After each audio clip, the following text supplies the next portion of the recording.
Welcome back to another video. So ഇന്നൊരു makeup work ഉണ്ട്. എൻ്റെ ഒരു ഫ്രണ്ടിൻ്റെ ചേച്ചിയുടെ എൻഗേജ്മെൻ്റ് ആണ്. അപ്പോൾ അതിന് വേണ്ടിയിട്ട് അവൾക്കൊരു ചെറിയ മേക്കപ്പ് വർക്ക് ചെയ്ത് കൊടുക്കണമെന്ന് എൻ്റെ അടുത്ത് പറഞ്ഞിട്ടുണ്ടായി. അതിന് വേണ്ടിയിട്ടാണ് ഈ വെളുപ്പാങ്കാലത്ത് തന്നെ ഇറങ്ങി തിരിച്ചേക്കുന്നത്. അപ്പോൾ വാപ്പിച്ചാണ് എന്നെ അവിടെ കൊണ്ടുവന്നാക്കണം. ഇറങ്ങാൻ നേരത്ത് ബേബീസ് ഒന്നും എണീറ്റിട്ടുണ്ടായിരുന്നില്ല. അവരൊക്കെ എണീക്കാണ്ട് പയ്യെ ഒച്ച എനിക്കൊന്നും ഇല്ലാണ്ടാണ് എല്ലാം പേർക്ക് കെട്ടിപ്പോകുന്നത്. പിന്നെ നമ്മൾ അവിടെ വീട്ടിലെത്തി എല്ലാം പുറത്തേക്ക് ഇറക്കി. അപ്പോൾ ഇതാണ് നമ്മുടെ ആൾ ചെന്ന് പടം പിന്നോട്ട് സമയമൊന്നും കളയാണ്ട് പയ്യെ പോയി ഓരോ സ്റ്റെപ്പും തുടങ്ങി. എല്ലാ സ്റ്റെപ്പൊന്നും വീഡിയോ എടുത്തിട്ടില്ല. അവർക്ക് അവരുടെ കണ്ണ് നല്ല ഹൈലൈറ്റ് ചെയ്ത് നിൽക്കണമെന്നുണ്ടായിരുന്നു. കണ്ണ് എത്രയും ബ്യൂട്ടിഫുൾ ആക്കാൻ പറ്റുമോ അത്രയും ബ്യൂട്ടിഫുൾ ആക്കിക്കോളാൻ എൻ്റെ അടുത്ത് പറഞ്ഞിട്ടുണ്ടായിരുന്നു. അങ്ങനെ ഐ മേക്കപ്പ് ഒക്കെ പകുതി എവിടെയാണ്ട് ലെൻസ് തന്നെ. ലെൻസ് ആദ്യം വയ്ക്കണില്ല എന്നാണ് തീരുമാനിച്ചിരുന്നത്. പിന്നെ ലെൻസ് വയ്ക്കാൻ തീരുമാനിച്ചു. ലെൻസ് വെച്ചിട്ട് കണ്ണൊക്കെ നിറഞ്ഞൊഴുകി ഐ മേക്കപ്പ് ചെയ്തതൊക്കെ പോയിട്ടുണ്ടായി. പിന്നെ വീണ്ടും ആദ്യം മുതൽ ചെയ്യുമായിരുന്നു.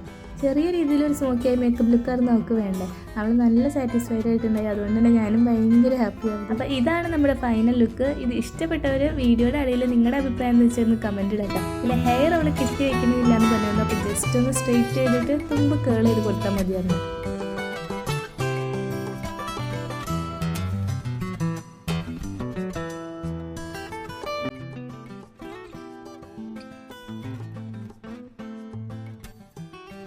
അങ്ങനെ മേക്കപ്പൊക്കെ എല്ലാം കഴിഞ്ഞിറങ്ങിയപ്പോഴത്തേക്കും സൂര്യനൊക്കെ ഉദിച്ചിട്ടുണ്ടായിരുന്നേ.